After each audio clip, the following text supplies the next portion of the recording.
What's going on, guys? Pedro here, Tampa Goers, back with another video. Thank you for clicking, thank you for watching, liking, commenting, subscribing, all of the good stuff. We're about 48 hours roughly from Hurricane Milton hitting the east coast of Florida. Thankfully, it appears it's turned south a little bit towards Bradenton, Sarasota. So I think we're a little bit more in the clear. Thankfully, I've been in the house for 2 days. I am very bored. I've been looking at upgrading the trigger to the 47 MOS. I'm looking for either a Timney kit or an Apex kit. I think one place here in Tampa has it that are still open. So I'm headed over to Gas and Brass Armory. They might have one in stock from what I saw last week. Let's run over, see if they have either. Pick one up, go back home, put it in, talk about it. Let's get it. Alright, so I just left Gas and Brass Armory. They actually ended up having both kits that I wanted, the Timney and the Apex. I ran the Apex for a couple of years in an old Glock that I used to have. I've owned 2 Timney trigger kits. However, I've had issues with both just due to like light primer strikes, I think, where the trigger just not, engaging the round correctly.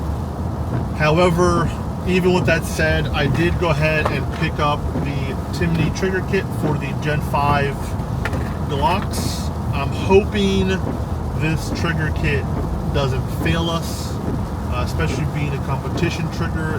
Having that issue in competition or during a competition, less than ideal, right?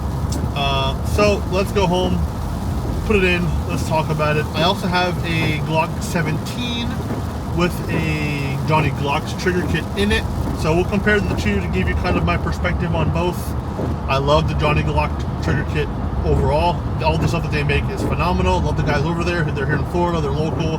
Love supporting them. So let's get home, install the Timney trigger kit, and then talk about it. All right, so we've installed the Timney trigger kit in our Glock 47 MOS. Can't show you that because of YouTube, but let's go to a tabletop view, talk about it, compare it to a Johnny Glock's setup, and see what we think. All right, so this is the build as it sits currently. Glock 47 MOS, Vortex Defender XL, video on this coming soon.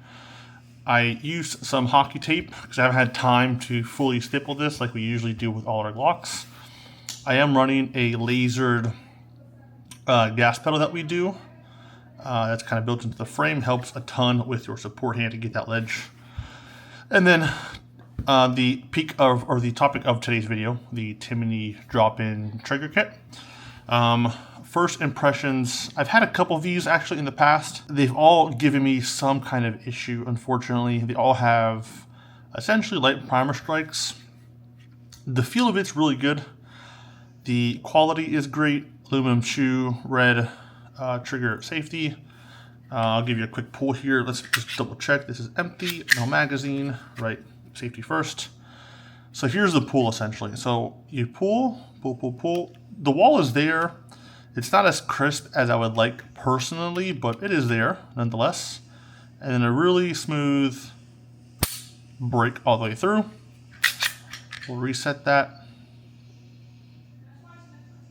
There's reset. And then break again. It is, I don't want to call it spongy, but it is not as like firm or defined as I would like personally for the wall.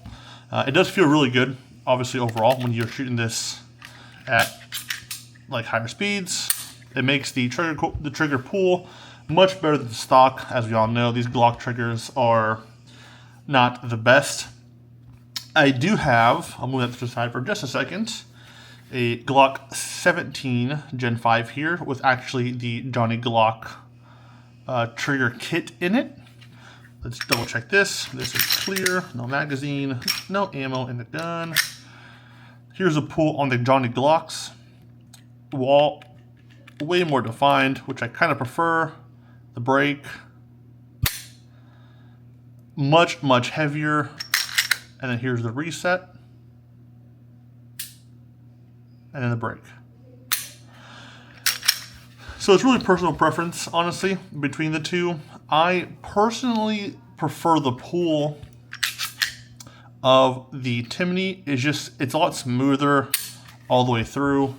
The Johnny Glocks, it is smooth, but it is, it's hard to say, man. It's a little bit more like hiccupy.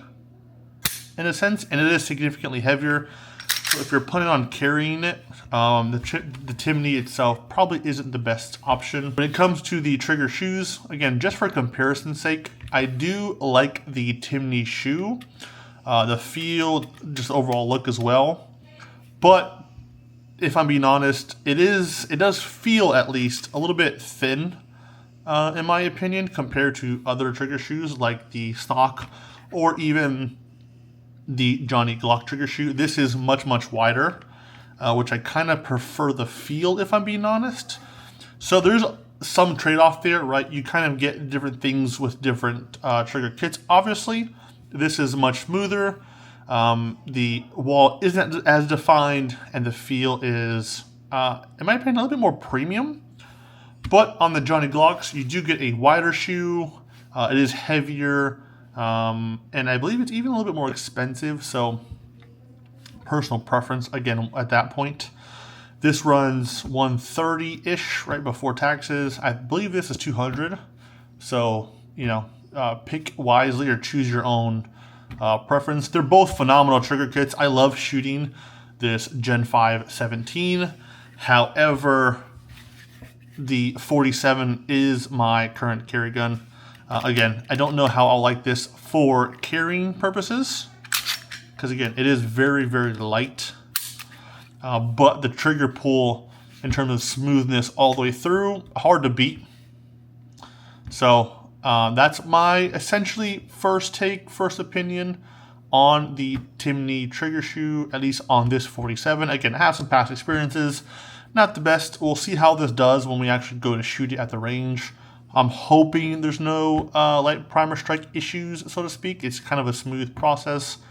Worst case, we can always just transition back to the stock trigger. Not a big deal at that point, but hopefully this goes smoothly. If you shoot, own, or thinking about purchasing a Timney drop-in trigger kit, let me know. If you've had some bad experiences and you were able to fix them with those light primer strikes at least, let me know in the comments down below as well. Let me know down in the comments below what you think. Thanks for watching. Catch you guys later. Peace.